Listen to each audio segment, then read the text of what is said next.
warahmatullahi wabarakatuh. Halo teman-teman, balik lagi ke channel YouTube aku, Study With Me, Daily to Faith. Gimana nih kabar teman-teman? Semoga teman-teman selalu dalam keadaan yang baik ya. Mengulas kembali tentang materi sebelumnya. Di sebelumnya kita sudah membahas tentang apa itu dilema etika dan hubungannya dengan keadilan sosial dalam konteks nepotisme. Nah, untuk pembahasan kali ini masih sama dengan topik yang sebelumnya, yaitu tentang nepotisme. Namun kali ini aku akan membahas tentang tantangan dalam mewujudkan kepemimpinan yang adil dalam konteks nepotisme. Teman-teman tahu gak sih tantangan dalam mewujudkan kepemimpinan yang adil terbesar itu apa? Tantangan yang terbesar itu menurut aku adalah saat pemimpin melakukan nepotisme. Di sini aku ingin sharing ke teman-teman sekalian untuk cara mengatasi tantangan-tantangan tersebut dalam mewujudkan kepemimpinan yang adil. Maka dari itu, aku pengen teman-teman siapin kuping dan mata kalian untuk simak video ini. Kepemimpinan yang adil adalah kepemimpinan yang menerapkan prinsip keadilan dan meritokrasi dalam setiap pengambilan keputusan, terutama yang berkaitan dengan pengelolaan sumber daya manusia. Pemimpin yang adil membuat keputusan berdasarkan kualifikasi, kompetensi, dan prestasi karyawan, bukan berdasarkan hubungan pribadi atau faktor eksternal lainnya. Nepotisme dalam kepemimpinan sering terjadi di berbagai sektor, baik publik maupun swasta. Kepemimpinan yang adil seharusnya didasarkan pada prinsip meritokrasi, di mana posisi atau promosi diberikan kepada individu yang paling layak berdasarkan keterampilan dan prestasi mereka. Nepotisme bertentangan langsung dengan prinsip ini yang dapat menyebabkan ketidakadilan struktural hingga menyebabkan banyak sekali perspektif mengenai pemimpin yang adil. Mewujudkan kepemimpinan yang adil dalam lingkungan yang dipengaruhi oleh nepotisme adalah tantangan yang kompleks dan tak akan pernah selesai. Pemimpin yang menggunakan praktik nepotisme seringkali tak memikirkan bagaimana dampak yang ditimbulkan, sehingga seringkali para pemimpin akan marah ketika dikritik oleh masyarakat atau anggotanya. Mekanisme kontrol dan akuntabilitas yang jelas, pemimpin bisa dengan mudah mempromosikan atau mengangkat kerabat mereka tanpa pengawasan orang-orang di sekitarnya. Budaya kerja yang tidak transparan ini dapat memperkuat praktik nepotisme dan sulit untuk diberantas. Hal ini disebut dengan kurangnya transparansi dalam bekerja, hingga membuat praktik nepotisme menjadi tumbuh subur di dalam sebuah organisasi.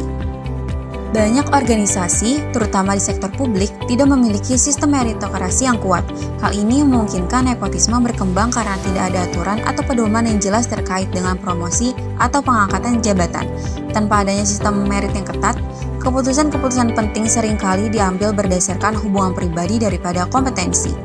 Dampak-dampak yang terjadi pada kepemimpinan yang adil ini akan menjadi hal yang serius dan berkepanjangan. Salah satu dampak paling nyata dari nepotisme adalah ketidakadilan dalam pengelolaan sumber daya manusia.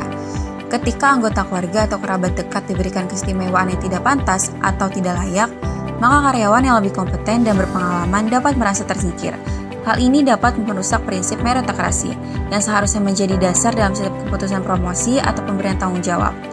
Dari dampak tersebut, maka akan lahir perasaan iri dan kurangnya motivasi anggota dalam menjalankan tugasnya, karena mereka akan merasa jika keahlian yang dimilikinya tidak akan berguna jika yang masuk atau yang dipromosikan hanya orang-orang yang memiliki hubungan dekat dengan ketuanya. Ini dapat mengakibatkan penurunan produktivitas serta loyalitas karyawan terhadap sebuah organisasi. Praktik nepotisme juga dapat menimbulkan persepsi negatif masyarakat terhadap organisasi, baik dari internal maupun eksternal. Karyawan atau anggota yang menjadi bagian internal mungkin kehilangan kepercayaan terhadap pemimpin yang mempraktikkan nepotisme, sementara pada pihak eksternal, seperti calon investor atau mitra bisnis, mungkin meragukan integritas dan transparansi organisasi. Hal ini pada akhirnya dapat merusak reputasi organisasi dan mengurangi peluang kerjasama atau investasi ke perusahaan. Salah satu cara efektif untuk mengatasi nepotisme adalah dengan menerapkan sistem meritokrasi yang ketat dalam setiap keputusan terkait sumber daya manusia. Meritokrasi menekankan pada evaluasi berbasis prestasi dan kompetensi, sehingga memastikan bahwa karyawan yang dipromosikan atau diangkat ke posisi strategis adalah mereka yang benar-benar layak berdasarkan kualifikasi mereka. Selain meritokrasi, transparansi juga sangat penting untuk mencegah praktik nepotisme. Organisasi perlu memastikan bahwa setiap proses rekrutmen, promosi, dan pengambilan keputusan terkait SDM dilakukan secara terbuka dan diaudit oleh pihak yang berwenang. Dengan transparansi yang kuat, praktik nepotisme dapat lebih mudah terdeteksi dan dicegah karena masih dalam pantauan anggota atau karyawan. Namun, sebelum kedua solusi tersebut dapat dilaksanakan, seorang pemimpin harus diberikan pelatihan etika yang menekankan pentingnya integritas dan keadilan dalam pengambilan keputusan.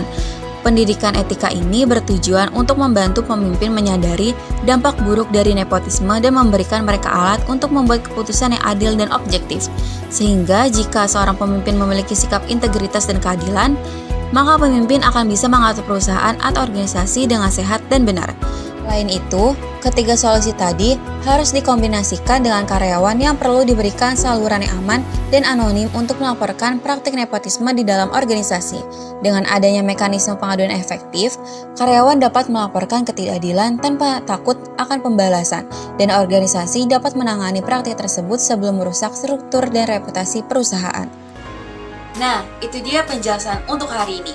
Semoga apa yang aku jelaskan tadi bisa bermanfaat untuk teman-teman sekalian semua. See you next video. Bye-bye.